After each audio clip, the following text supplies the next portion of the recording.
myaka yabo mike cyane bakoze igikorwa cy'ubutwari cyerekana gukunda igihugu. Ubu bakaba barimo gushimwa n'abatari bake, ibintu byanasigiye isomo rundi rubyiruko cyangwa se abandi bana bakiri bato. Mu mvura ivanze n'umuyaga ntibatinye ko babura ubuzima bwabo cyangwa se ngo babe bahura n'ikindi kibazo. Baremeye baranyagirwa, baramira idarapo ry'igihugu nka kimwe mu birango bikomeye by'igihugu. Tariki 2 Ukwakira umwaka wa 2024 aba bana bo mu karere ka Ruhango ku kigo cy'amashuri cya Cyove, ubwo hahushye umuyaga mwinshi uvanze n'imvura, abana barwanye no gufata no kuramira idarapo ry'igihugu ngo ritagwa hasi mu gihe abandi bari bugamye, dore ko cyari igihe cy'umuhindo. Birashoboka ko nawe wari uryamye kubera ubukana bw'imvura yari ivanze n'umuyaga icyo gihe. Ubwo imvura yagwaga kuri iyi tariki, umuyaga mwinshi washatse kugurukana ibendera ry'igihugu riri mu kigo cyabo, maze abana babona igiti cyaryo gitangiye guhengama, basohoka mu ishuri aho bari bugamenye bajya kuriramira kugira ngo umuyaga utaritura hasi. Bakomeje gufata igiti, imvura irabanyagira ndetse n'umuyaga ari mwinshi cyane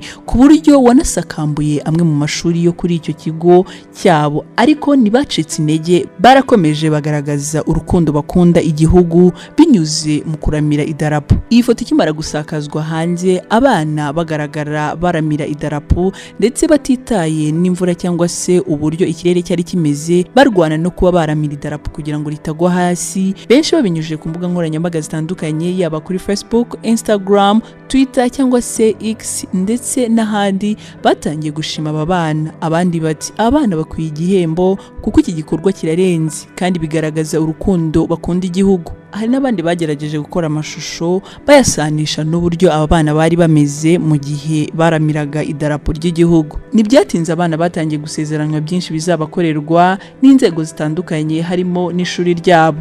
Ibintu byanejeje benshi, barimo abarezi babo, abayobozi n'izindi nzego. Ubu bakaba bakomeje guhabwa amashimwe y'ibyo bakoze. Bafite imyaka iri hagati y'10 na 13 y'amavuko. Ni bato ariko iki gikorwa bakoze kiratangaje. Abantu bose cyarabatangaje uburyo bemeye bakanyagirwa kugira ngo baramire idarapo. Nyuma y'iki gikorwa, abarimu ndetse n'ubuyobozi bw'ikigo amarangamutima arabafata. Ubutwari aba bana bagaragaje, basezeranya abana ko bazashimwa byihariye kuko bakoze igikorwa cy'ubutwari. N'abandi batandukanye bamenyesheje ku mbuga nkoranyambaga bakomeje gushimishwa n'iriya foto ndetse n'uburyo inkuru yabo yagendaga ikwirakwira ahantu hose.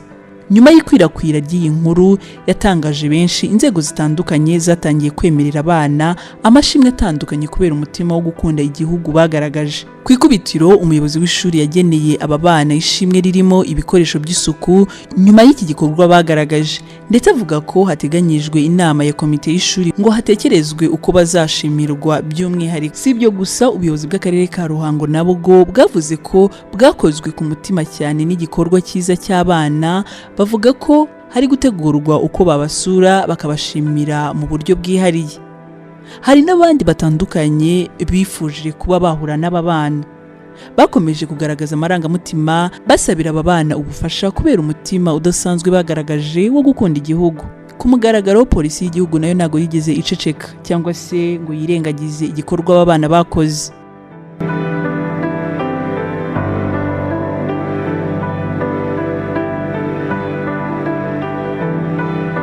Kuri uyu wa mbere nibwo polisi y'igihugu n'akarere ka Ruhango bwahembye aba bana 9 ku mugaragaro kubera igikorwa cy'ubutwari bagaragaje tariki 2 Ukwakira uyu mwaka, ubwo hahushye umuyaga mwinshi bakarwana no gufata idarapo ry'igihugu ngo ritagwa hasi.